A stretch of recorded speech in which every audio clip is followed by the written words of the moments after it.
ሃይማኖት ማመን መታመን የሚል ትርጉም ይኖረዋል ማለት ነው። የሃይማኖት አንዱ ትርጉሙ እምነት ይሆናል ማለት ነው። ሃይማኖት የምንለው ራሱን እግዚአብሔርን ነው። እግዚአብሔርን ማመን ማለት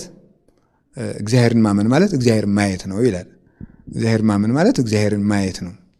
እግዚአብሔርን ማየት ማለት ደግሞ እግዚአብሔርን መፍራት ማለት ነው። እግዚአብሔርን መፍራት ማለት ደግሞ ራስን መግዛት ማለት ነው። ራስን መግዛት ማለት ደግሞ መታገስ ማለት ነው። መታገስ ማለት ተስፋ ማለት ነው። ተስፋ ማለት ማሸነፍ፣ ፍቅር ማለት ማሸነፍ ማለት ነው። ምን ማለት ነው ይሄ? እግዚአብሔርን ማመን ማለት እግዚአብሔርን ማየት ማለት ነው። በስመ አብ ወወልድ ወመንፈስ ቅዱስ አሐዱ አምላክ። በስመ አብ ወወልድ ወመንፈስ ቅዱስ አሐዱ አምላክ። በባህሪው ሞት በመንግስቱ ሽረት የሌለበት ቅድመ ዓለም የነበረ ዓለምን የፈጠረ ዓለምን አሳልፎ የሚኖር የአባቶቻችን አምላክ ቅዱስ እግዚአብሔር በልባችን አስበን በአንደበታችን ተናግረን ስለማንፈጽመው ስለ ቸርነቱ ስሙ ለዘላለም የተመሰገነ ይሁን።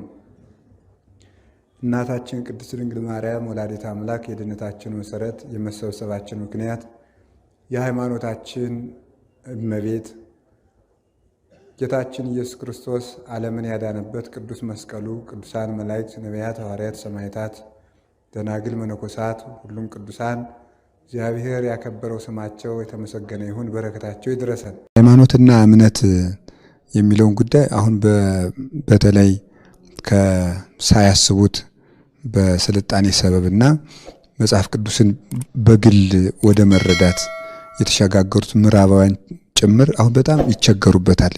የምዕራቡ አብያተ ክርስቲያናት እስካሁን ድረስ በዚህ ጉዳይ ላይ ይጨቃጨቃሉ።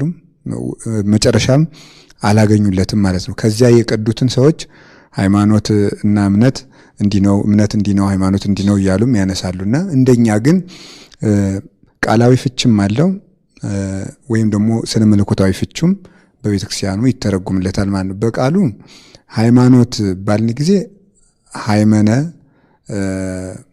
ከሚል ቃል ነው የሚወጣው፣ ከግዕዝ ቃል ሃይማኖት ማመን መታመን የሚል ትርጉም ይኖረዋል ማለት ነው። ሃይማኖት አመነ ነው። ከዚያ እምነት ከዚህ ይወጣል። እምነት የሚለው ከዚህ የሚወጣ ነው። በዚህ አካሄድ ሃይማኖት እምነትንም ጨምሮ የያዘ ነው። ሃይማኖት የሚለው አንደኛ ማመን ነው የሚሆነው፣ ሁለተኛ ደግሞ መታመን። ማመን ማንን የሚል ይወጣዋል። መታመን ለማን የምንታመነው የሚል ይወጣዋል። እነዚህ ሁለት መሰረታዊ ነገሮች የሚያጠቃልል ነው። ስለዚህ እዚህ ላይ የሃይማኖት አንዱ ትርጉሙ እምነት ነው ማለት ነው። የሃይማኖት አንዱ ትርጉሙ እምነት ይሆናል ማለት ነው። ይሄ ምን ማለት ነው? መጽሐፍ ቅዱስ ላይ ሃይማኖትን እምነት፣ እምነትን ሃይማኖት ብሎ የሚጠራበት ጊዜ አለ። ለምሳሌ ጌታችን መድኃኒታችን ኢየሱስ ክርስቶስ ሃይማኖትኪ አሕይወተኪ ማቴዎስ 15 ላይም እምነትሽ አድኖሻል፣ እምነትህ እንዲህ አድርጎልሃል፣ ሃይማኖትህ አሕይወተከ እምነትህ አድኖሃል እያለ ነበር የሚያድነው። ይሄ ሃይማኖት ግዕዙ ሃይማኖትኪ ሃይማኖትከ ሃይማኖትህ ሃይማኖትሽ ነው የሚለው በግዕዙ። ስለዚህ እምነትን ሃይማኖት ሲለው ማለት ነው። ተአምኖ ብሎ ደግሞ ይጠራዋል እምነት ሲል ነው እዚህ ላይ። ስለዚህ ሃይማኖትን እምነት ሲለው ሃይማኖትሽ አድኖሻል ሲል እናገኘዋለን። ከዛ ደግሞ ሃይማኖት ደግሞ በራሱ ሃይማኖት ተብሎ ሲጠራ ምን ተብሎ ይገኛል? ወአሐቲ ሃይማኖት አሐዱ እግዚአብሔር ወአሐቲ ሃይማኖት፣ አንድ ጌታ አንድ ሃይማኖት ወአሐቲ ጥምቀት ይላል ቅዱስ ጳውሎስ ማለት ነው። ስለዚህ አንድ ሃይማኖት ባለ ጊዜ አሁን ምን እያለን ማለት ነው? ሃይማኖት የምንለውን በራሱ ቅድም ማመን መታመን ብለን የተረጎምነውን ነገር እየነገረን ነው ማለት ነው። ስለዚህ እምነትን ሃይማኖት፣ ሃይማኖትን እምነት ብሎ መጥራት በመጽሐፍ ቅዱስ የታወቀ ነው። ግን ምን ማለት ነው ባልን ጊዜ ሃይማኖት የምንለው እግዚአብሔርን ራሱን ነው። ሃይማኖት የምንለው ራሱን እግዚአብሔርን ነው። በመጽሐፍ ምእመን እግዚአብሔር የታመነ ነው፣ እግዚአብሔር ታማኝ ነው ተብሎ ቅዱስ ዳዊትም ተናግሮታል። ሌሎችም ነቢያት ሁሉ ጻድቅ እግዚአብሔር፣ ምእመን እግዚአብሔር እውነት ነው ብሎ እየተናገሩት ሁሉ ይህ ሃይማኖት ነው። አማኝ ሳይኖር ሃይማኖት አለ። እምነት ግን ይጎላል። እምነት ሊጎል ይችላል። አማኝ ሳይኖር ግን ሃይማኖት አለ። ምክንያቱም ሃይማኖት እግዚአብሔር ነው። ሃይማኖት እምአብ ተፈጥረት ወሀበ ወልድ ታበጽሕ ወሀበ መንፈስ ቅዱስ ትትፌጸም። ሃይማኖት ምንድን ነው ትለኝ እንደሆነ ሃይማኖት አብን ወላዲ በማለት ትጀመራለች፣ ወደ ወልድ ወላዲነት ታደርሳለች፣ በመንፈስ ቅዱስ ሰራጺነት ትፈጸማለች ብሎ ነው የሚናገረው ማለት ነው። ስለዚህ ሃይማኖት ማለት ምን ማለት ነው ብሎ ቢጠይቅ አንድ ሰው የአብ ወላዲነት የወልድ ተወላዲነት የመንፈስ ቅዱስ ሰራጺነት ወይም የአብ የመንፈስ ቅዱስ የወልድ ፈቃድ የወልድ ስግው መሆን ወይም ደግሞ ሰው መሆን እሱ ሃይማኖት ነው ማለት ነው። ስለዚህ ሃይማኖት የምንለው የሶስቱን ቅድምና ሀለወት፣ አንድ ባሕርይ፣ አንድ ስልጣን፣ አንድ መንግስትና ያ እግዚአብሔር ሀለወት እግዚአብሔር ነው ሃይማኖት ይባለው። ሀለወት እግዚአብሔር ለዚህ ዓለም ሰራይ መጋቢ አለው። ስራ ካለ ሰሪ እንዳለ ሁሉ ፍጥረት ካለ ፈጣሪ ያለ ብሎ ያ የምንቀበለው እሱ ሃይማኖት ይባላል። ስለዚህ ምን ይሆናል? ራሱ እግዚአብሔር ሃይማኖት ነው። ራሱ እግዚአብሔር ሃይማኖት ነው። ምክንያቱም የሚያምን ቢጠፋ እግዚአብሔር ራሱን አይክድምና ብሎ ተናግሯል። ራሱ እኛ ባናምነው እንኳን በራሱ የታመነ ሆኖ ይኖራል ይላል ቅዱስ ጳውሎስ። እግዚአብሔር ሃይማኖት ነው። እንዲያውም አንዳንድ ጊዜ እንዲህ ተብሎ ሁሉ ይነሳል። ሃይማኖት በመላእክት ዓለም ተጀመረ የሚል ሐሳብ እኔም እሰማለሁ። ይሄ ልክ አይደለም። ሃይማኖት ለመላእክት ተገለጠ ነው እንጂ ተጀመረ አይባልም። እግዚአብሔር ነው ሃይማኖት። እግዚአብሔር ሃይማኖት ነው። እንደውም በድርሰቱ በቅዱሳት መጻሕፍት እግዚአብሔር ታማኝ ነው፣ እግዚአብሔር ምእመን ነው ተብሎ ተነግሯል አልኩኝ። በድርሰቶቻችን ነው ምሳሌ መልክአ ኢየሱስ ብለን በምናመሰግነው ድርሰት ላይ ለሕፅንከ ብለን ሰላም ለሕፅንከ ምርፋቀ በረከት ወሳይል ዘአስመከ ወጥቶ ለዘብዴዎስ ድንግል ኢየሱስ ክርስቶስ ሃይማኖቴ ወንጌል ብለን እንጠራዋለን። ክርስቶስ ሃይማኖት ተብሎ ነው የሚጠራው፣ ሃይማኖት ነው። ስለዚህ ሃይማኖት ተገለጠ እንጂ አልተጀመረም። ያ ታምኖ አማኝ ሳይኖር እግዚአብሔር ስቡህ ነው እንደምንለው አመስጋይ ሳይኖር እምቅድመ ይፍጠር መላእክት ለቅዳሴ ተጸራ ስብሐተ አብ ወወልድ መንፈስ ቅዱስ መላእክትን ለምስጋና ሳይፈጥር የአብ የወልድ መንፈስ ቅዱስ ምስጋና አልተጓደለም። እንደሆነ የሚያምን ሳይፈጠር እግዚአብሔር ታማኝ ሆኖ ነበረ። ከዚያ ደግሞ እግዚአብሔር ራሱን ለፍጥረት የገለጠበት ያ የመገለጥ መንገድ ደግሞ ሃይማኖት ተባለ ደግሞ ማለት ነው። ያ መገለጡ ደግሞ በራሱ ሃይማኖት ተባለ። ስለዚህ አንደኛው እግዚአብሔር ሃይማኖት ነው። ሁለተኛ ሃይማኖት የማይሻሻለው እግዚአብሔር ስለማይሻሻል ነው። ሃይማኖት የማይለወጠው እግዚአብሔር ስለማይለወጥ ነው። እግዚአብሔር ሕያው ስለሆነ ሃይማኖት ሕያው ነው። የሚያምን ሰው ሲገደል ሃይማኖት የማይገደለው ለዚህ ነው። ሌላ ጊዜ ቆይቶ አማኝ ጠፍቶ ሙቶ ካለቀ በኋላ የሆነ ሰው በፀሐይም በጨረቃም በከዋክብትም ተመራምሮ እግዚአብሔርን የሚያገኘው ሃይማኖት ያለና የነበረ ስለሚኖር ነው። ስለዚህ እግዚአብሔር ለሙሴ ሲነግረው እኔ ያለውና የነበርኩ ነኝ ሲለው ያ ነው ሃይማኖት ማለት። ያ ያለውና የነበረው እግዚአብሔር ሃይማኖት ነው። አሁን ይሄንን ከዛ ወደ እምነት ስናመጣው ሁለት ትርጉም ይኖረዋል። በዚህ ባለው እግዚአብሔር የዚህ ያለውን እግዚአብሔር አንደኛ መኖሩን፣ ሁለተኛ ሙሉ ባህሪውን ለፍጥረት የገለጠውን እግዚአብሔር ባህሪ ያለው ግብረ ባህሪ ያለው ባህሪውን ራሱ ብቻ ነው የሚያውቀው። አልቦ ዘየአምሮ ለአብ ዘየንበለ ወልድ ባሕቲቱ ወአልቦ ዘየአምሮ ለወልድ ዘየንበለ አብ ባሕቲቱ ወለዘፈቀደ ወልድ ይከስት ሎቱ።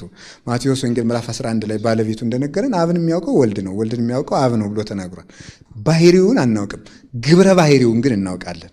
እግዚአብሔር ሁሉን ቻይ ነው፣ እግዚአብሔር አዋቂ ነው። ግን እግዚአብሔር አዋቂ ነው ስንል እግዚአብሔር አዋቂ ብቻ አይደለም፣ ደካማ ቃል ነው። ከአዋቂነትም በላይ ነው እግዚአብሔር ማለት ነው። ከዚህ በላይ እኛ ስለማናውቅ በእኛ ቃል የተገለጠ ነው። ስለዚህ ምን እንላለን? እግዚአብሔር አዋቂ ነው ብለን ዝም ብለን። እግዚአብሔር ንጉሥ ነው። እግዚአብሔር ንጉሥ ብቻ ነው? ንጉሥ ብቻ አይደለም። እኛ የምናውቀው የመጨረሻ የክብር ቃል ይሄን ስለሆነ በዚህ መጠን ግብረ ባህሪውን ገልጦልናል። ስለዚህ እግዚአብሔርን ግብረ ባህሪውን እናምነዋለን፣ ባህሪውን እናምነዋለን፣ መኖሩን እናምነዋለን፣ ከሃሊነቱን እናምነዋለን። ይሄ ሃይማኖት ነው። ከዚህ በኋላ በዚህ ከሃሊነት መወከል እምነት ይባላል። ተአምኖ መታመን የሚባለው እምነት የሚባለው በዚህ እምነት በዚህ ከሃሊነት ላይ ትተማመንበታለህ ወይ ትመካበታለህ ወይ? ይህች ናት እምነት የምትባለው። ቅዱስ ዳዊት ይህን ገልጦታል። መዝሙር 107 ቁጥር 11 ላይ እንዲሁ ሌና ወከንቱ ተአምኖ በሰብ በእግዚአብሔር ንገብር ኃይለ በሰው መታመን ከንቱ ነው ይላል። በሰው መታመን ይሄ ነው እምነት ያለው። በሰው መተማመን፣ መመካት፣ መወከል ማለት ነው። አማርኛው መጽሐፍ ቅዱስ የሰው ማዳን ከንቱ ነው ይላል። ምንም አይጣለም፣ ችግር የለውም። ስለዚህ በሰው መታመን ከንቱ ይላል። በእግዚአብሔር ንገብር ኃይለ ወውቱ ያሐስሮም ለለ ይሳቅዩነ እሱም የሚያሰቃዩንን ጠላቶቻችንን ያዋርዳቸዋል ብሎ ይናገራል። ስለዚህ ላይ መታመን በሰው መታመን ያለው በሰው ማመን እምነት ናት። ስለዚህ መታመን ማለት እምነት ማለት በእግዚአብሔር ካሊነት ላይ መቆም ነው። እግዚአብሔር መጋቢ መሆኑን መቀበል ሃይማኖት ይባላል። በመጋቢነቱ መተማመን እምነት ይባላል። በመጋቢነቱ ላይ መተማመን። ለዚህ ነው ጌታ ሐዋርያትን እናንተ እምነት የጎደላችሁ ያላቸው። እናንተ እምነት የጎደላችሁ ክርስቶስ ካህሊ መሆኑን ቅዱሳን ሐዋርያት ተምረዋል ብዙ ቀን። ከዚያ በኋላ አብረው ባህር ላይ ሲሆኑ ግን ፈሩ። እኔ ካህሊ መሆኔን ነግሬያቸው አይታችኋል ብዙ ቀን፣ ከእሱ ጋር እያለን አንሰጥምም አትሉም ወይ ነው እናንተ ኦ ሕጹፃን ሃይማኖት ለምን ትናፈቅኑ እናንተ እምነት የጎደላችሁ። አሁን ሃይማኖትን እምነት ብሎ ጠራው። ሐዋርያት የጎደላቸው ክርስቶስ የአብ ልጅ እንደሆነ ተምረዋል፣ ሰምተዋል። የጎደላቸው ምንድን ናት? እምነት ነው የጎደለቻቸው። እናንተ እምነት የጎደላችሁ አለ። በእኔ ካህሊነት ለምን የማታምኑት? ባሕርን የፈጠርኳት እንደሆነ ካመናችሁ ለፈጠራት እንደምትታዘዝ ለምን አታምኑም ብሎ እምነት የጎደላችሁ ያላቸው ይህች ናት። ስለዚህ ለምንድን ነው በይነምን ትስእና አውጽኦቱ አሉት። ጋኔን ያደረበት ሰው ከልጁ ላይ ያለ ከደቀ መዛሙርትህ አቅርቤው ማውጣት አልቻሉም፣ እባክህ አንተ ፈውስልኝ አለው። ከዚያ በኋላ ሐዋርያት ቀረብ ብሎ እኛ ለምንድን ነው ያላወጣ ነው? እናንተ እምነት የጎደላችሁ ከእናንተ ጋር የምኖረው እስከ መቼ ነው አላቸው። እምነት የጎደላችሁ የሚለው ሐዋርያት ሃይማኖትን ያውቃሉ፣ ክርስቶስ የአብ የባሕርይ ልጅ እንደሆነም ያውቃሉ። ችግር የጎደለ የሆነ ምንድን ነው? በዚያ ተማምኖ ወደ ተግባር ማውረዱ ነው። አሁን ለምሳሌ እምነት ጎደለው ስንል አንድ ሰው እግዚአብሔር ዘንዶን እንደፈጠረ ችግር የለበትም፣ ያውቀዋል። ዘንዶ ሲመጣ እግዚአብሔር ዘንዶውን እንደሚዘጋለት ያ መታመን ያችናት እምነት የምትባለው ማለት በዚያች መወከሉ። አሁን ከሰው ላይ እምነት ጎደለ የሚባለው ይሄ ነው፣ በእግዚአብሔር መተማመን። እግዚአብሔር እሳት እንደፈጠረ ማንም ሰው ችግር የለበትም ከማያምኑት ውጭ ማለት ነው። እሳት እንደፈጠረ ሁሉም ሰው ይቀበላል። እሳቱ ውስጥ ሲሆን ግን እግዚአብሔር እሳቱን ሊያጠፋልኛል ብሎ መቀበል ባይምሮ ይሄ ድክመት ነው የሚያጥረው ማለት ነው። እና ሃይማኖት እውቀት ብቻ ሆነ የሚባለው ከዚህ የተነሳ ነው። እና ሃይማኖት የምንለው አንደኛ እግዚአብሔር ነው፣ ሁለተኛ እግዚአብሔር ለሰው ልጆች ራሱን የገለጠበት መንገድ በብሉይ ኪዳን በልዩ ልዩ መንገድ ራሱ ሲገልጥ ቆይታል። ኋላ በስጋ የተገለጠው መገለጥ ይሄ ሃይማኖት ይባላል። እምነት ደግሞ የምንለው በሱ መታመንን ነው። ሁለተኛ የመጨረሻው የምናገረው ምንድነው? ስለ ሃይማኖት ስለ እምነት ለምሳሌ አሁን ይሄ ደጅ አለ ማለት ነው። በር ላይ አንድ ሰው ቆሟል። ይሄንን ደጅ እኔ ካልከፈትኩት ያ ሰውዬ በምንም ታምር ሊገባ አይችልም። እንዴት ሆኖ ይገባል? ሰው ስለሆነ ፍጡር ስለሆነ ፍጡርም ከበቃ ይገባል ተሰውሮ ግድ የለም። ግን እንዴት ብሎ ሊገባ ይችላል? ስለዚህ ሃይማኖት አለ። ሃይማኖቱ ደጅ ላይ አለ። ከዚያ በኋላሳ የሰው ልብ መክፈት ለዚያ ሃይማኖት የተገቡ ሆኖ መገኘት ምን ይባላል? እሱ መታመን ተብሎ ይጠራል። የተገቡ ሆኖ መገኘት። ይሄንን መድኃኔዓለም ምን ብሎ ገለጠው? በደጅ ቆሜ አንኳኳለሁ፣ የሚከፍትልኝ ካለ አብሬው እራት እበላለሁ አለ። ደጅ ያለው ልብን ነው፣ ሌላ አይደለም። ከልባችሁ ደጅ ላይ ቆሜ ያለው እሱም ብትከፍቱት እዋሃዳችሁና ከዚያ በኋላ ምንድን ነው? እኔ እናንተን የምግባር ፍሬ እመገባለሁ፣ እናንተ የኔን የበረከት ትመገባላችሁ ማለት ነው። ስለዚህ ያችን መክፈት እንዲያውም ሊቃውንቱ አንኳኩ ይከፈትላችኋል ብለው ተናግረው ያለውን ሲተረጉሙ ምንድን ነው የምናንኳኳው ይላሉ። አባ ጊዮርጊስ ሲሆን እመቤታችን ያንቺን ደጅ ነው ይላል። ያንቺን ደጅ ነው የማንኳኳው፣ ሕዋሳትሽን ደጅ አድርጌን የምማጸነው ብሎ ይናገር። ወይም በአንቺ ስም የታነጹ አብያተ ክርስቲያናት ነው ይላል። ሌሎቹ ሊቃውንት ደግሞ ምን ይላሉ? አይ ልባችን ነው አንኳኳ ያለ። ልባችን ካንኳኳ ነው እሱ ደግሞ የሰማዩን ደጅ ከፍተዋል። ልባችን ከዘጋ ነው ደግሞ እሱም የምሕረት ደጁን አይከፍትም ይላሉ። እና መታመን የሚባለው አንደኛ በካህሊነቱ፣ ሁለተኛ ደግሞ ለዚያ ለካህሊው እግዚአብሔር ታምኖ መገኘት ማለት ነው። እንዲያውም በዚህ በክርክሩ ዘመን የቅባትና የጸጋ ክርክር በተደረገበት ዘመን አባቶቻችን ሊቃውንት እንዲህ ብለው ነበረ። የመናፍቁን ከረቱ በኋላ የንጉሥ ገንዘብ በመዝገብ ይቀመጣል አይቀመጥም? ይቀመጣል። ያንን ጠባቂ ታምኖ ይጠብቃል። አዎ ቢያጎል ምን ይደረጋል? አይ ይቀጣል።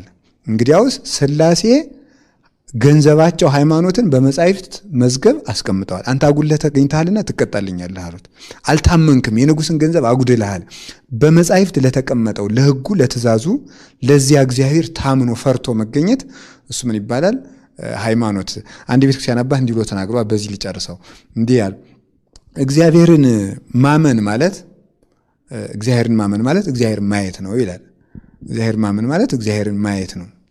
እግዚአብሔርን ማየት ማለት ደግሞ እግዚአብሔርን መፍራት ማለት ነው። እግዚአብሔርን መፍራት ማለት ደግሞ ራስን መግዛት ማለት ነው። ራስን መግዛት ማለት ደግሞ መታገስ ማለት ነው። መታገስ ማለት ተስፋ ማለት ነው። ተስፋ ማለት ማሸነፍ፣ ፍቅር ማለት ማሸነፍ ማለት ነው። ምን ማለት ነው ይሄ? እግዚአብሔርን ማመን ማለት እግዚአብሔርን ማየት ማለት ነው። ይኸው ሃይማኖት ሲሆን ማለት ነው። እግዚአብሔርን ማመን ማለት ማየት እንዴት ነው የሚሆነው?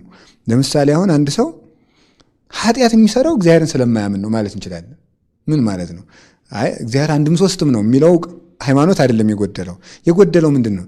እግዚአብሔር ፊት ለፊቱ እያየው እንደሆነ ይሄ የእምነት ችግር ነው ማለት ነው። ያንን ይረሳዋል፣ ሃይማኖቱን ረሳው ማለት ነው። እዚህ ላይ አሁን የሆነ ሰው እዚህ ላይ ቁጭ አድርጎ የሚሰርቅ ሰው የለም።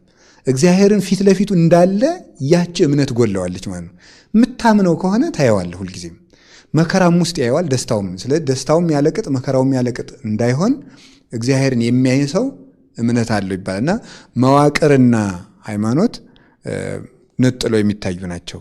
ይሄ ከዚህ ውስጥ አንዳንድ ህዋስ ይታያል እንጂ ሃይማኖት እግዚአብሔርና እግዚአብሔር ለሰው ልጅ ያደረገው መገለጥ ነው። እምነት ደግሞ ለሱ መታመንና በሱ መታመን ነው።